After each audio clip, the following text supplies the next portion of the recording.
जय हिंद दोस्तों, वंदे मातरम। नरेंद्र मोदी और जो बाइडेन की G7 में जो मीटिंग हुई थी, जिसमें कि जो बाइडेन ने पीछे से आकर नरेंद्र मोदी की पीठ थपथपाई थी, वो वीडियो सभी ने देखा। उस वीडियो पर सभी की निगाहें टकी। भारत के जो लिबरल और बुद्धिजीवी थे, उनकी कहाँ पे क्या क्या जल गया ये तो हम बता ही नहीं सकते।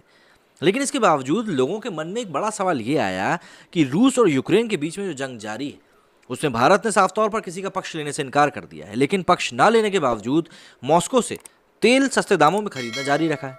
साथ ही साथ भारत के विदेश मंत्री एस जयशंकर अमेरिका में जाकर अमेरिका को ही बोलते हैं कि भैया पहले आप अपना गिरेबान झांक के देखो।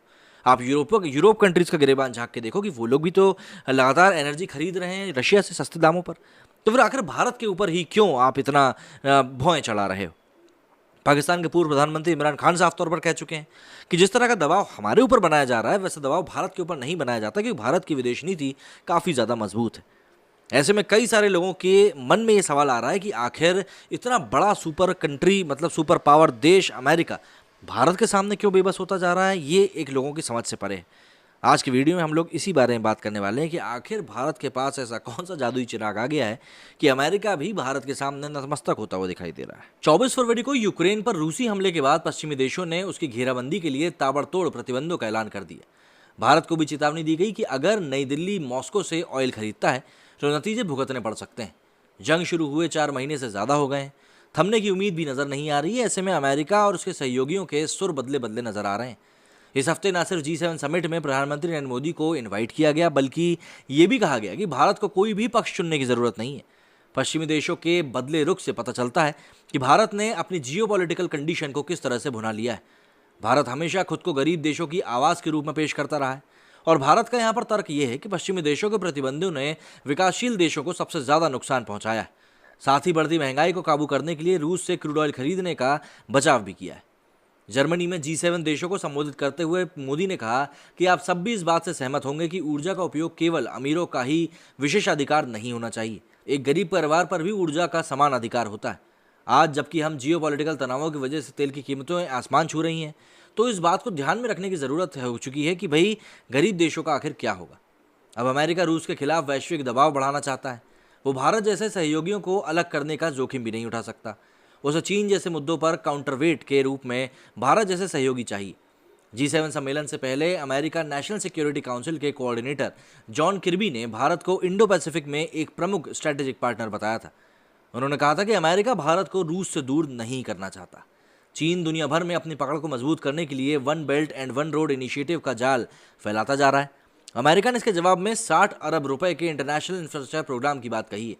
अमेरिका राष्ट्रपति का कहना है कि भारत इस प्रोग्राम के पहले लाभार्थियों में से होने वाला है।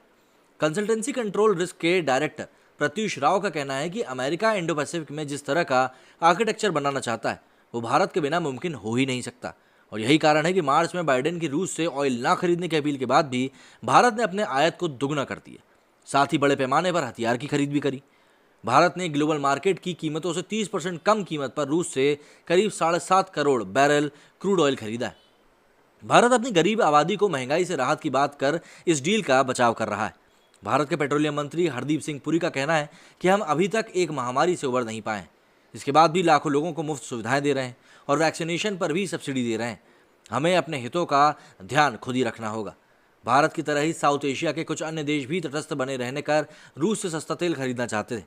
इसी के मद्देनजर श्रीलंका के मंत्री रूस के दौरे पर भी जाएंगे। श्रीलंका के स्वास्थ्य मंत्री का कहना है कि हम अपने नागरिकों की ज़रूरतों को पूरा करने के लिए हर संभव कोशिश करेंगे। पश्चिमी देशों को अब ये लगने लगा है कि उसके प्रतिबंधों के कारण रूस से ज़्यादा अन्य देशों को नुकसान हुआ है। ऊर्जा की कीमतें आसमान छू रही हैं। इस वजह से रूस को तेल से कमाई बढ़ाने का मौका मिला है, और अब अमेरिका रूस को काबू करने के लिए नए तरीकों की तलाश कर रहा है। भारत ने कई मौक़ों पर रूस से तेल की खरीद पर पश्चिमी देशों का पाखंड उजागर भी किया था। पश्चिमी देश ये तो चाहते हैं कि दुनिया रूस से किसी तरह का व्यापार ना करे, जबकि खुद बड़े पैमाने पर रूस से नेचुरल गैस का इंपोर्ट कर रहे हैं। Centre for research on energy and clean air के मुताबिक युद्ध के शुरुआती 100 दिनों में रूस ने नेचुरल गैस से जितनी कमाई करी है, उसका 3/4 हिस्सा यूरोप से आया है। भारत के विदेश मंत्री सुब्रमण्यम जयशंकर ने इस महीने की शुरुआत में स्लोवाकिया में कहा कि यूरोप को इस मानसिकता से बाहर निकलना होगा कि यूरोप की समस्याएं दुनिया की समस्याएं हैं, लेकिन दुनिया की समस्याएं यूरोप की समस्याएं नहीं।